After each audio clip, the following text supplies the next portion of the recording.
रायगडातील खोपोलीत नवनिर्वाचित नगरसेविकेच्या पतीच्या हत्येनं खळबळ उडाली आहे। शिंदेच्या शिवसेनेच्या नवनिर्वाचित नगरसेविका मानसी काळोखे यांचे पती मंगेश काळोखेंची आज सकाळी 7 वाजल्याच्या सुमारास निर्घृण हत्या करण्यात आली। मंगेश काळोखे आपल्या मुलाला शाळेत सोडून घरी परतत असताना अज्ञातांनी त्यांच्यावर जीवघेणा हल्ला करत संपवलं। राजकीय वैमनस्यातून मंगेश काळोखेंची हत्या झाल्याचा संशय व्यक्त केला जातो।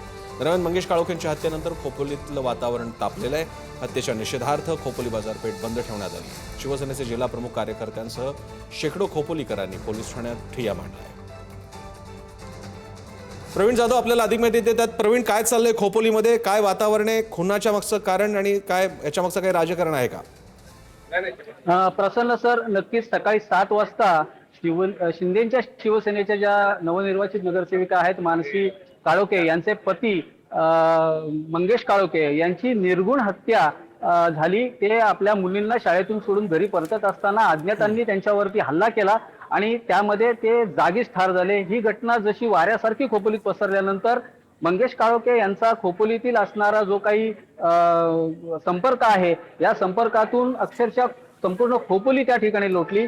त्यांचं आत्ता सध्या आपण खोपोली पोलीस स्टेशन मध्ये आहोत। आपण इथे पाहू शकताय की संपूर्ण खोपोली मधील जी जनता आहे ती खोपोली पोलीस ठाण्यात आलेली आहे। त्याचबरोबर शिवसेनेचे जिल्हा प्रमुख संतोष भोईर, शिवसेनेची अख्खी टीम म्हणजे खोपोली शहर व निवडून आलेले नगरसेवक असतील, हे सर्वजण आता खोपोली पोलीस ठाण्यामध्ये आहेत आणि इथे ठिय्या मांडलेला आहे।